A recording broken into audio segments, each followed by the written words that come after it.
السلام علیکم ورحمۃ اللہ وبرکاتہ۔ ہمارے چینل رضوی بریلوی ورلڈ کو سبسکرائب کریں، بیل آئیکن پہ کلک کریں اور ہمارے ہر آنے والی ویڈیو کو لائک کریں، شیئر کریں۔ جزاک اللہ خیرا۔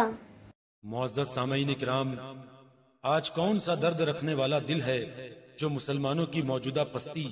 اور ان کی موجودہ ذلت و خواری پر نہ دکھتا ہو؟ کون سی آنکھ ہے جو ان کی غربت، مفلسی اور بے روزگاری پر آنسو نہ بہاتی ہو؟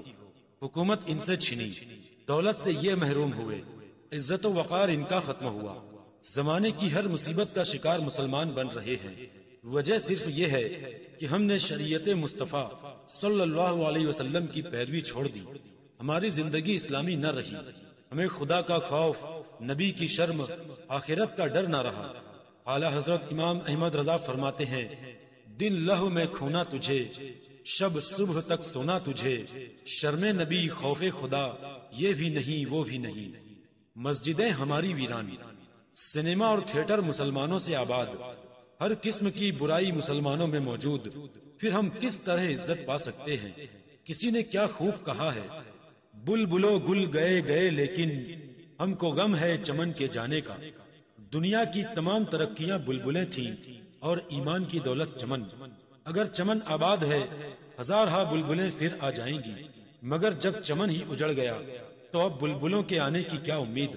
مسلمانوں کی اصل بیماری تو شریعت مصطفیٰ صلی اللہ تعالی علیہ وسلم کو چھوڑنا ہے۔ اب اس کی وجہ سے اور بہت سی بیماریاں پیدا ہو گئی ہیں۔ ڈاکٹر اقبال کہتے ہیں، بجھی عشق کی آگ اندھیر ہے، مسلمان نہیں راکھ کا ڈھیر ہے۔ ضرورت اس بات کی ہے کہ مسلمانوں کے دلوں میں عشق مصطفیٰ صلی اللہ تعالی علیہ وسلم کے جذبے کو فروغ دیا جائے، کیونکہ قرآن و حدیث گواہ ہیں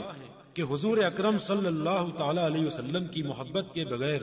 اللہ تعالی کی محبت اور بندگی ممکن نہیں۔ آپ صلی اللہ تعالی علیہ وسلم سے محبت کرنا ایمان کا حصہ ہے۔ صحابہ کرام اور صالحین امت اسی جذبے سے سرشار تھے اور یہی چیز ان کے لیے مایہ صد افتخار تھی۔ اعلی حضرت امام احمد رضا سے پوچھا گیا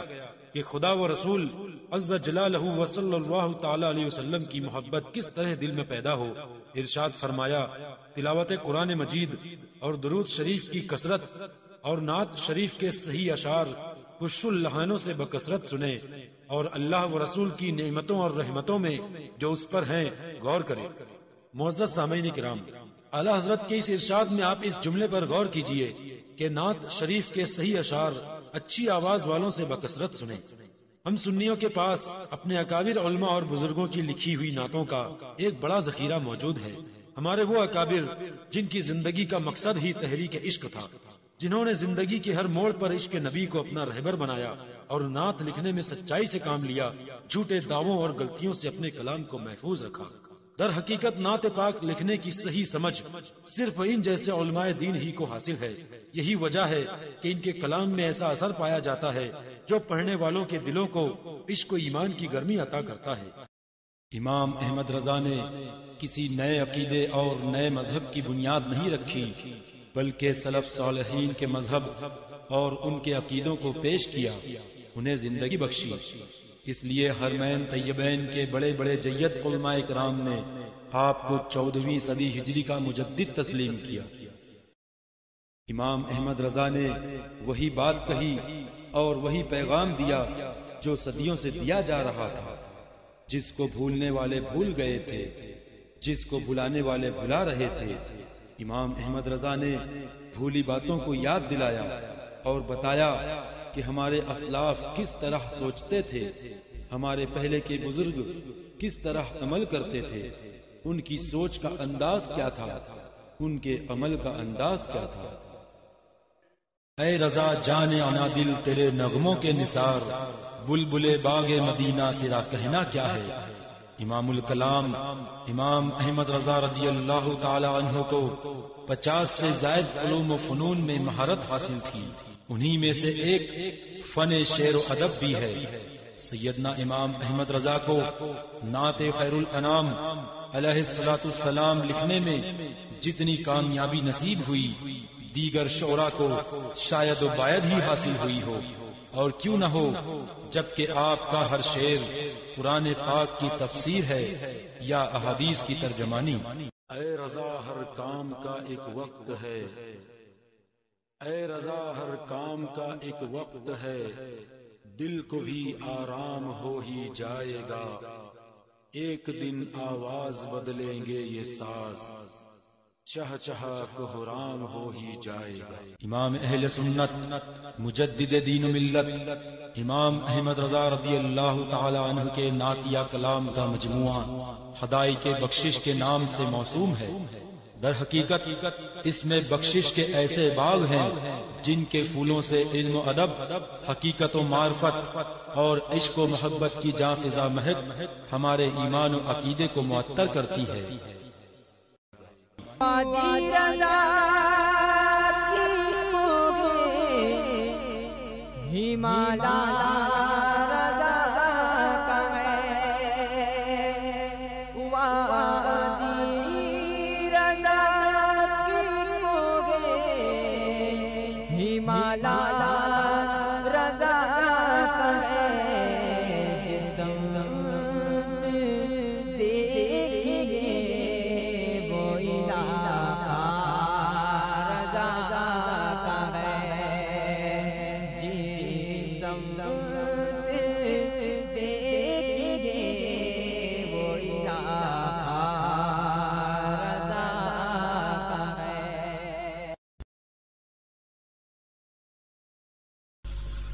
صلی اللہ علیہ یا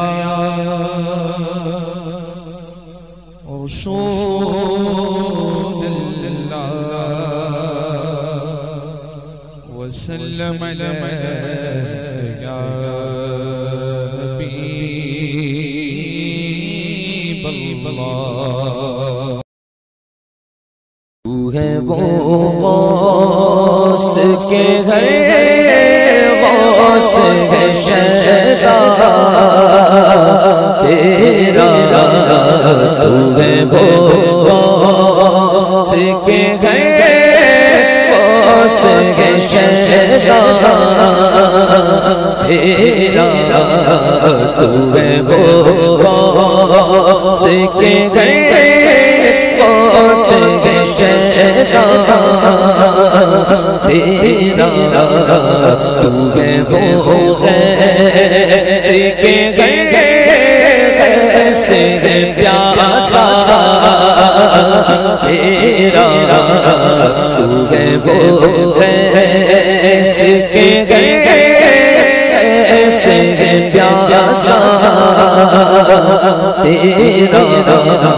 تو ہے وہ غوث کے غیر غوث ہے شہدا تیرا، جو ولی قبر تھے یا بات ہوئے یاد ہوں گے، جو ولی قبر جو ولی قبر جو ولی قبر تھے یا بات ہوئے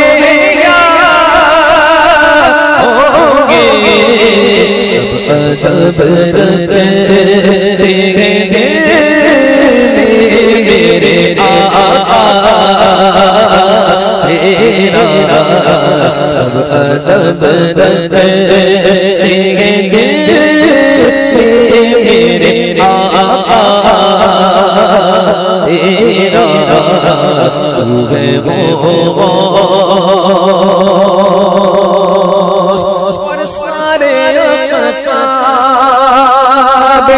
جگہ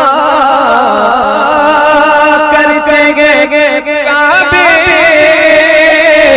کا طواف، سارے سارے کعبے کا سارے سارے سارے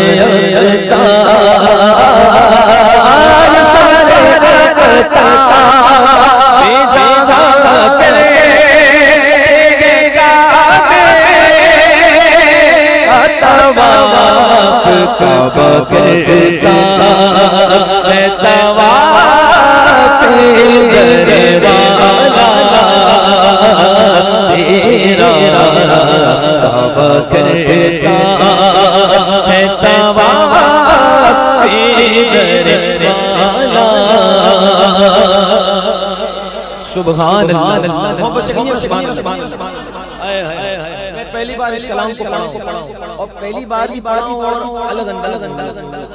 سبحان اللہ اب سنیے اعلیٰ حضرت لکھتے ہیں اور پروانگے جو ہوتے گئے کعبے نثار اور پروانگے جو ہوتے گئے کعبے نثار شمع ایک تو ہے کہ پروانہ ہے تیرا شمع ایک تو ہے کہ پروانہ ہے کعبہ تیرا اور پروانہ جو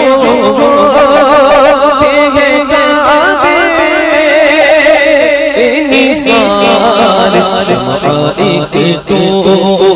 ہے کہ پروانہ ہے کعبہ تیرا تو ہے وہ غوث کے غوث ہے شیدا تیرا سورج جلو کہ چمکتے چمک ڈوبے سورج جلو سورج جلو سورج جلو سونے آیا سورج جلو سورج جلو چمک کے چمک ڈوبے نور پہ ہے میرے ہمیشہ تیرا نور پہ ہے میرے ہمیشہ تیرا افق نور پہ ہے ہمیشہ تیرا سورج جلو کہ چمکتے چمک ڈوبے افق نور پہ ہے میرے ہمیشہ تیرا افق نور پہ ہے میرے ہمیشہ تیرا تو ہے وہ غوث کے غوث کے شیدا تیرا تو ہے وہ دل آنا تو رضا دل آدھا